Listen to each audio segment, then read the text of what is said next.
Welcome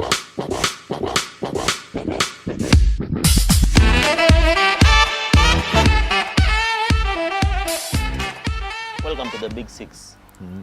Today we are hosting Arsenal and Manchester United. Yes. The Big Six will be discussing the top 6 clubs in the English Premier League, whether in the Champions League, EPL, or Community Shield.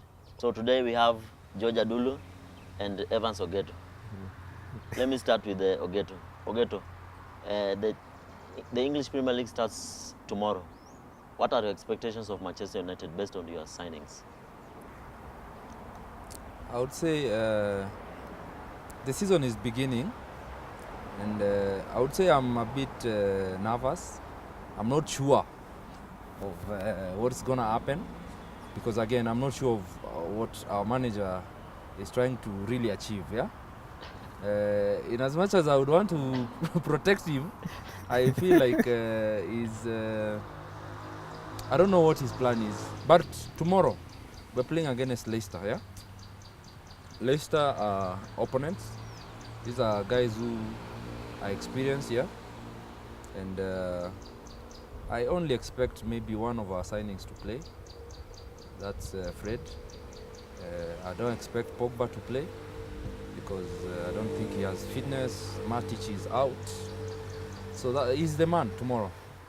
So we are hoping for a good result because we also have some young boys. I think the team that has been playing the preseason matches will be playing tomorrow.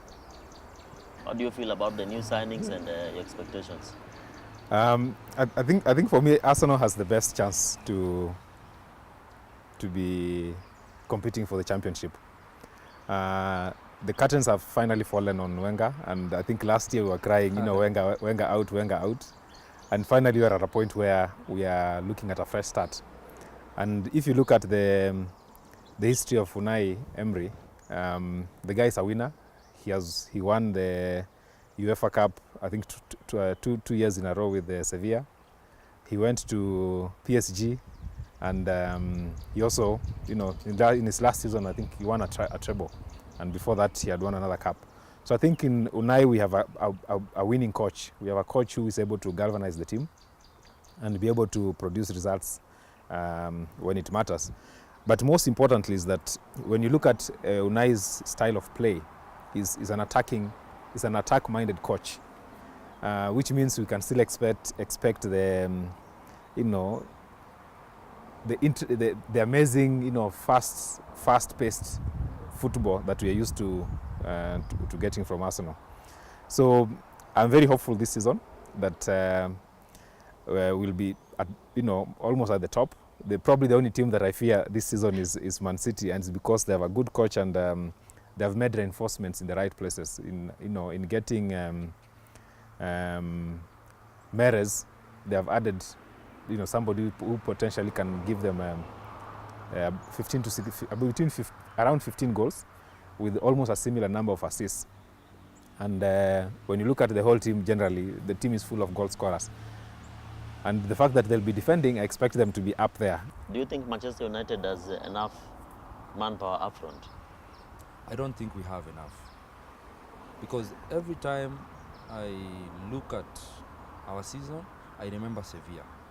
Last season, we were kicked out of the Champions League by Sevilla, and it's because we didn't score. If we had scored goals, just even 1, 2, I think we would have made it through. But the fact that we were playing against a Sevilla team that did not score against us, but they got goals on a last minute, which means it was more of they were ready and they knew where to get us. But if we need to reinforce our strikers, especially urgently. You only have about 4 hours, 7 p.m. Kenyan time to sign. We urgently need to sign a winger. Urgent. George? Because what do you know Manchester for? Let me ask this Arsenal. Manchester, the Manchester that I know is a Manchester that plays very well off the ball. So they're very good runners off the ball, and then their wing play is always one of the best. So a lot of goals come from the wing. That's the point. Okay, Coming back to Arsenal, why I'm excited about the season is that number one of the things that Unai has done when he came in, he's tried to address the areas that we were having problems with. Number one was the defense. I think we shipped the most number of goals in top 6. Thank you. You know, so he's brought in Bernard Leno, who is a very good goalkeeper. And if you look at his stats and his style of play, he has probably one of the best reflexes. So that should count for something. When you look at Czech in the preseason, I think Czech has finally woken up. I think when he was threatened that his position is going, I've been very impressed with how he's played in the last 2 games. In getting Socrates, we've gotten a warrior, as he's called, a Greek warrior, because the guy is a fighter and he has the right physique, he has the pace. So I expect him to solidify our defense. Now also in getting Lichtsteiner, we are getting a proven winner, even though he's 34. When you look at how he plays, the guy still can outrun very many players, despite the fact that 34, and that experience should count for something. In getting this young player, Matteo Guendouzi, we've gotten.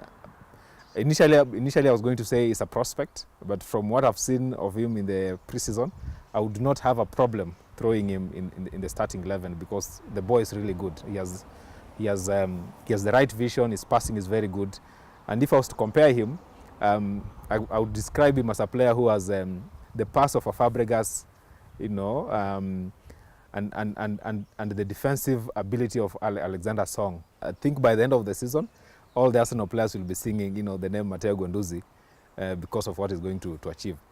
Now, when you look at up front, I think we have 2 players who, if they can just play together, they can easily give us an average of 25 goals each. This is Aubameyang and Lacazette, both proven goal scorers, and they seem to have some chemistry that should count for something. Ogeto, where do you see is the biggest weakness in the Manchester United squad? I think it's our wingers. We don't have enough people up front. And when I say enough, is like we don't have proven backup for Lukaku. We are relying on these young boys, Rashford, Martial, but I don't think such a team should be relying on small boys, yeah? And I'm not saying this out of disrespect, but we need to have concrete backup, people who can, because I'm also looking at our opponents, guys at Arsenal, they have 2-3 proven strikers. Chelsea, they have strikers who are reliable. As guys have Lukaku, what happens if Lukaku is injured? Last season, the reason why we were not able to catch up with Manchester City is because at some point in time, Lukaku was dry. Lukaku was giving us nothing. Lukaku is known to score the first season of score early in the season, then in the second season, the second half of the season. When it's ending. So and it was also noted in the World Cup. He finished his goals very early. Yeah, so, and I think the coach by now should also know that. So he needs to create that support system. But based on the team you have, where do you expect to finish? Do you expect to finish in the top 4? Or you expect to win the league? Where do you expect Manchester United to be? I expect to finish top 2. Top 2? Yes. Even with the Liverpool signings and Man City having a strong team? Yes. I believe our team, in as much as we have weak points, tactically, we are good. The problem with Manchester is that you're always getting your tactics wrong. In terms of players, if you ask me, the only difference between Kyle Mbappe and Rashford is that Mbappe is given time, Rashford is not given time. If you look at, you have Sanchez, who is a very good player. You have Juan Mata, a very good creative player. But what did Mourinho do with him last season? Nothing. So it's an issue of the coach getting his tactics wrong. But in terms of the players, you have very good players. Look at the one player that you hated last season, Fellaini. How did he perform in the World Cup? Fantastic player, you know. So for me, I feel that Manchester, the coach is not able to get the best out of his players. I think he has a very tricky kind of football system. Yeah? Even when you look at somebody like that he gives his players. Yeah, look at Pogba. How did Pogba perform in the World Cup? The guy was Pogba is himself. The guy was a beast. You know, at some point I was saying, if this guy played like he was playing for France, for Manchester United, it will be a different story. Yeah. So for me, because of just getting tactics wrong, I see Manchester struggling. Pogba is doing well. What do you think? What do you think of Arsenal? Now that he's saying Manchester will finish out of the top 4. Arsenal, I think personally, they've invested, and as he said, I agree. They've realized the mistakes that they had. So kuna vile naona hizo signings zao wamefanya, they are very strategic. I think they've more of complemented some of their weak points, pale that have been making them not successful. Arsenal is a good team. It has always been a good team. They've just changed their coach. We don't know what to expect. Yeah, you can expect caps. Yeah, give us a prediction. Arsenal Man City over the weekend. Arsenal will get a good whipping. George, a very good one. George, prediction, Leicester Manchester. Leicester Manchester, I see it ending in a draw. Yeah, because 1-1 or 0-0 draw. I see a 2-2 draw. Whom do you wish to sign? I wished for Rebic and William, one of them. William, Chelsea? Yeah. Okay. George? There was rumors and I thought that was good rumors, yeah? Uh-huh. And Rebic was proven in the World Cup. There's also been rumors about Perisic. That would be a good signing as well. Okay. But preferably William, because that's the only wing that we're not doing. George? For me, my wish list would be to address 2 key areas. Number 1, we still need a number 8. So the player who has been mentioned in the press is Andre Gomez from Barcelona. Even though he's been a bench warmer at Barcelona, but he's certainly a very talented player. He's a brilliant number 8.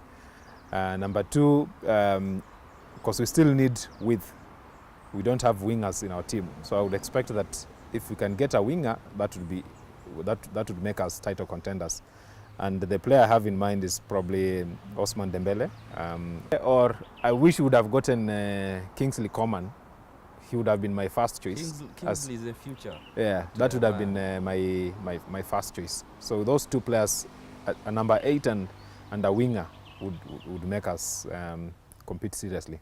By competing seriously, where do you think you'll finish as a team? I see us finishing second behind Man City. Man City is the only team that I can see has the resources to win this championship. But certainly for the first time, I feel we are going to be giving them a run for their money. Back in the Champions League, or you'll win the Europa and enter through the No, we are going to win the Europa just to confirm that we are good. You know, but we are going to qualify for Champions League because we are going to finish number 2. But if we can get the 2 players I'm talking about, or just address that position, if not now in January, we can actually take the championship. Ghetto, where do you see Manchester United finishing? First. That's the target. First, with all those complaints you've done? Yes, we'll finish first. We are Manchester United. Okay, your wish lineup for the weekend? I think the team that has been playing the preseason most likely will begin. So I'll see De Gea on the goals, Luke Shaw, and then maybe Lindelof, maybe Jones. Then on the right would be Damian. Midfield would be the new kid, Fred, Herrera, and Mata. And Pogba will come in as a sub, most likely. Then we'll have Sanchez on the left. And then our striker most likely will be Rashford. It's going to be a very difficult lineup to come up with for Unai, because this is the first game of the season against a main challenger, and therefore it's very important the defending champions as well. So the biggest headache is going to be about what kind of a team does he put on the field to give him a good start, because remember we have Chelsea next game. So if we lose against Man City and we lose against Chelsea, already we'll be 6 points behind, the title contention. That will dent our chances. So it's very important that we start very well. Worst we should get is a draw, and therefore for me I expect Czech to start on account of how hard he's worked for that position. At the center I expect Socrates to start, and then for the sake of experience I expect Mustafi to start. Left back, because Sid is got injured, he's out for 8 to 10 weeks. I expect the young man Niles to start, even though it's not his preferred position, but when he's filled in that position, he's done very well. On the right back, it's a challenge because you have Bellerin, who has Premiership experience, but then also you have Lichtsteiner, who has showed a lot of promise. So because of the Premiership experience, I expect him to start with Bellerin. The central midfield is going to be the most difficult because he has 4 or 5 players that he can call on, yet he only needs 3. Okay, so my take is that he'll start with Xhaka as the holding midfielder. Then he'll most likely start with Torreira as the number 8, and this is because he needs to be solid in the midfield because of the way Man City plays, and then also to allow the attack to proceed fluently. I expect Ozil to start just in front of them. By having Torreira and Xhaka, then Ozil can be relieved of some of the defensive duties. So that's why having those two should help Ozil to play a better game. On the left wing, I expect Aubameyang to start. He's done very well in that position, but also to be able to accommodate Lacazette, who is also just saying that I'm now ready. And then on the right wing, where we don't have a player who I can say can claim that position, but again because of experience and from last season, I expect Mickey to start there. Thank you very much for watching the Big Six Fan TV, and be sure to watch us next weekend when we review the results from the Premier League over the weekend and our expectations of the other matches that follow. See you next time.